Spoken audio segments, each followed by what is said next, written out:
Picture this: cargo ships crossing dark Atlantic waters under enemy fire, carrying tanks that smell of American steel to desperate British shores. This isn't charity. This isn't war yet. This is something else entirely, something that will change history forever. September 1939. Europe burns while America watches from across an ocean of false safety. But Franklin Roosevelt sees what others miss. Neutrality becomes an illusion when democracy itself hangs by a thread.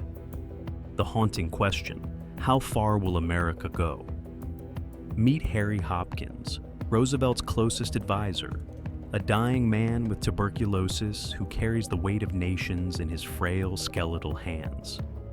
He believes America must act before it's too late to save civilization. But Congress thunders no with righteous fury. You've heard of the cash and carry policy. Britain pays up front, takes their weapons, fights alone against the Nazi war machine. Simple, clean, neutral. But by 1940, Britain's gold reserves are hemorrhaging like an opened artery. What happens when the money runs out? Winston Churchill paces his underground war room, studying maps painted with German advances like spreading blood. His trembling fingers trace shipping lanes, Britain's lifeline to survival. Without American supplies, his island fortress becomes a tomb for Western civilization awaiting final burial. Roosevelt faces his own war against isolationist senators, angry voters, constitutional limits that bind his hands like chains. He's a chess player moving pieces carefully through political minefields. One wrong move triggers impeachment. Another triggers Britain's collapse into Nazi darkness forever. December 1940. Roosevelt sits in his study, crafting a speech that will reshape America's destiny with carefully chosen words. He reaches for a metaphor, lending your neighbor a garden hose when his house catches fire. Brilliant. Simple. Potentially revolutionary beyond imagination. Suppose my neighbor's home catches fire, and I have a length of garden hose. Roosevelt's voice echoes through radios in farmhouses and factories across America. Millions listen, transfixed by this folksy wisdom that masks monumental policy shifts toward war involvement. But metaphors can't hide reality's sharp edges.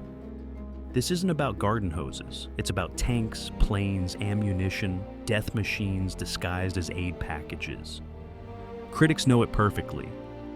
They call Roosevelt a warmonger, a dictator. The debate rages through Congress like uncontrolled wildfire. Senator Robert Taft storms the Senate floor, his voice cracking with indignation that shakes the chamber walls. As this bill, he declares with prophetic fury, will plow under every fourth American boy, the gallery falls silent. Democracy trembles between isolationism and intervention, suspended breathlessly in time. Wendell Willkie, Roosevelt's former presidential opponent, breaks ranks with his own Republican Party leadership. He supports Lend-Lease, knowing it could destroy his political career completely. Sometimes courage looks like choosing principle over popularity. History remembers such choices made in darkness. The vote approaches like Judgment Day. Congressmen receive thousands of letters, mothers begging them to keep their sons from foreign wars, others demanding action against fascism's spreading evil. Each representative carries these voices into the chamber, souls heavy with impossible responsibility. March 11, 1941. Roosevelt signs the Lend-Lease Act with 21 different pens, distributing them to supporters like sacred relics of democracy's rebirth. With his signature, America becomes the arsenal of democracy. The die is cast across history's table forever. Within hours, the first orders arrive like desperate prayers answered. Britain needs destroyers, tanks, aircraft. The Soviet Union, despite ideological differences, will soon join this unlikely partnership. Former enemies become desperate allies against a common darkness, spreading across multiple continents. Think about it carefully. America just promised to supply weapons to anyone fighting Hitler, regardless of ability to pay immediately. It's the largest foreign aid program in human history, disguised as a loan. Revolutionary generosity masked as pragmatic business wisdom. But promises mean nothing without delivery through enemy-infested waters. Enter the merchant marine, ordinary sailors who transform into heroes by crossing U-boat-infested Atlantic waters daily. They carry democracy's hopes in their cargo holds, knowing death stalks them constantly.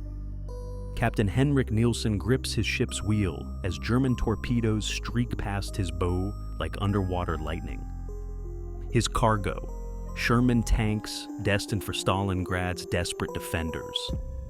He's Norwegian, his crew multinational, their mission universal: deliver freedom or die trying in Atlantic darkness.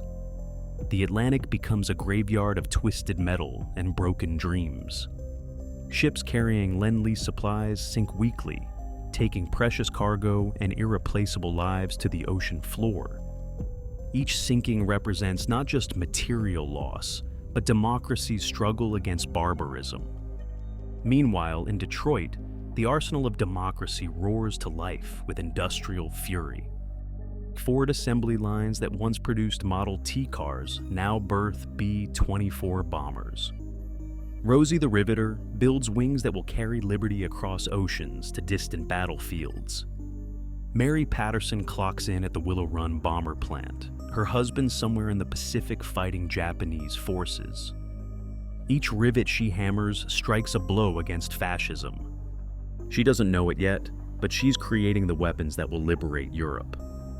The statistics are staggering beyond imagination.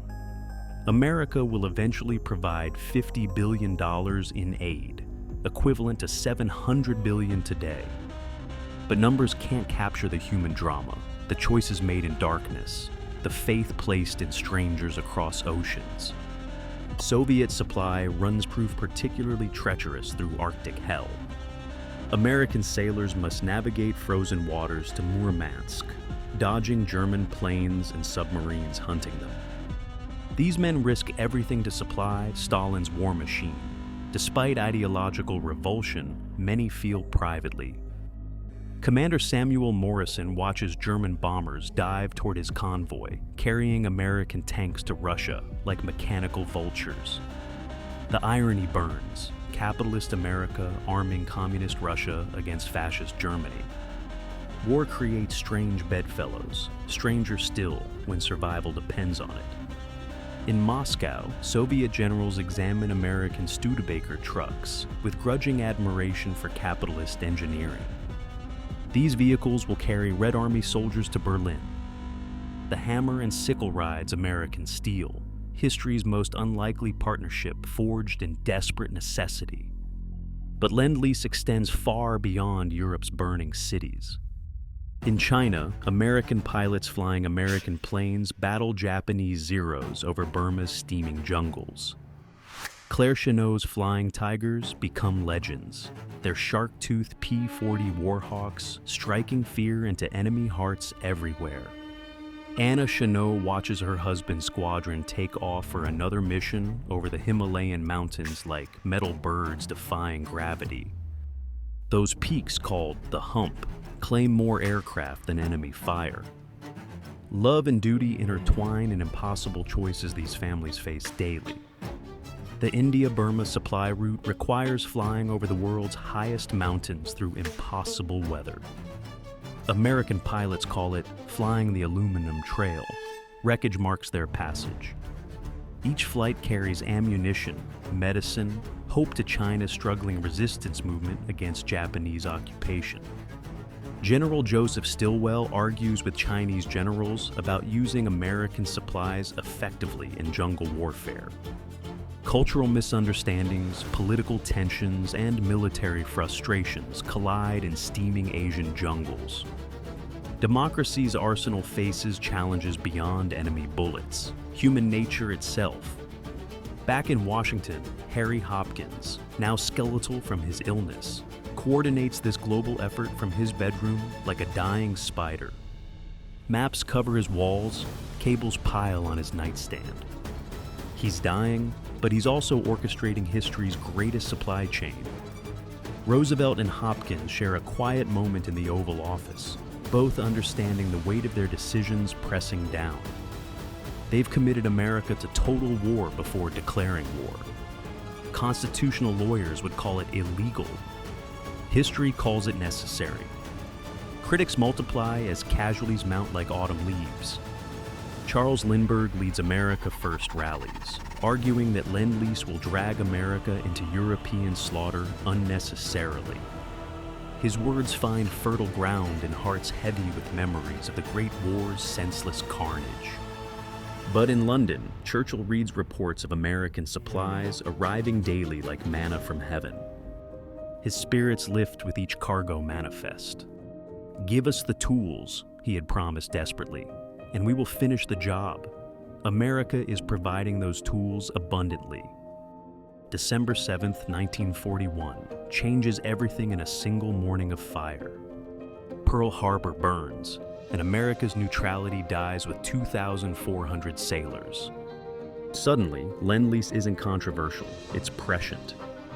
Roosevelt's garden hose metaphor becomes prophecy fulfilled spectacularly.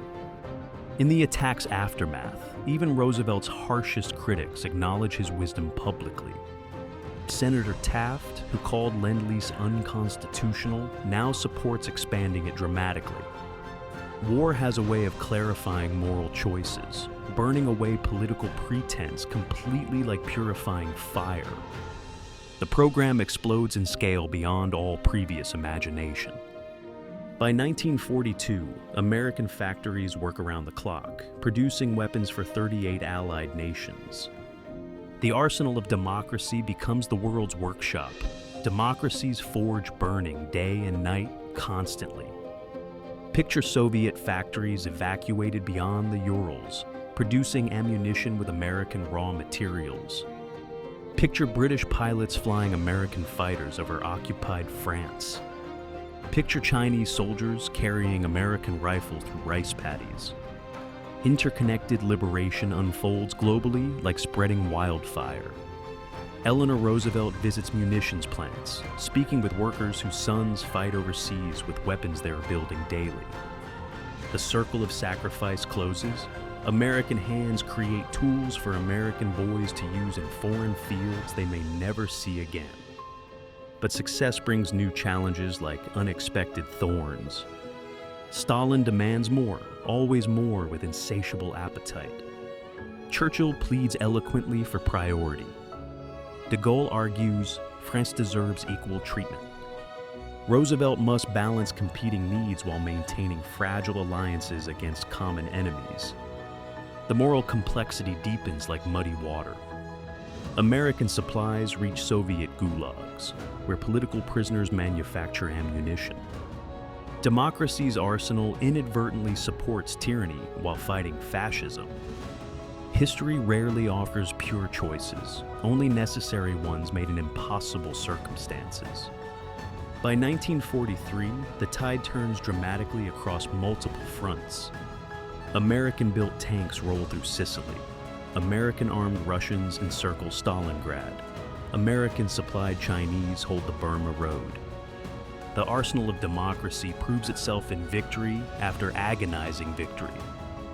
General George Patton surveys his Third Army's Sherman tanks, many bearing Soviet stars from previous service. These medal veterans have fought on multiple fronts, passed between allies like sacred relics carrying democracy's hopes across war-torn Europe's bloody battlefields. The human cost mounts relentlessly like rising floodwaters. American merchant sailors suffer proportionally higher casualties than combat troops.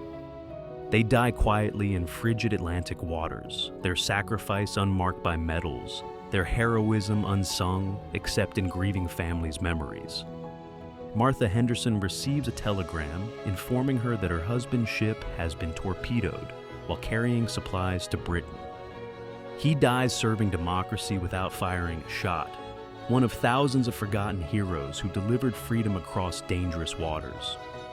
Yet the program continues expanding like an unstoppable river. Free French forces receive American weapons. Yugoslav partisans get American ammunition. Even Tito, the communist resistance leader, benefits from capitalist generosity. Ideology yields to pragmatic necessity and democracy's desperate struggle. In Australia, American supplies help MacArthur begin his island-hopping campaign across the Pacific. In North Africa, Montgomery's Eighth Army advances with American tanks.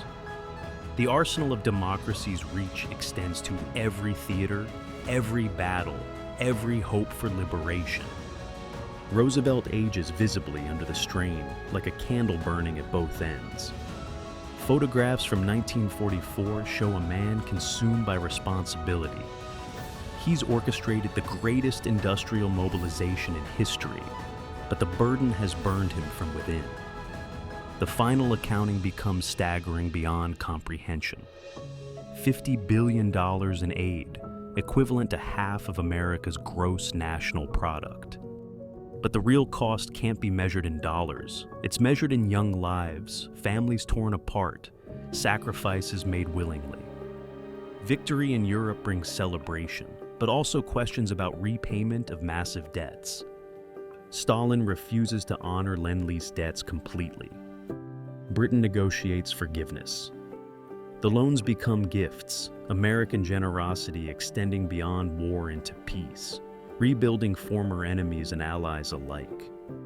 In the program's final days, Harry Hopkins lies dying as the last Lend-Lease shipments cross the Atlantic. The frail man who coordinated this miracle won't live to see the peace his work made possible. History claims its heroes quietly without fanfare.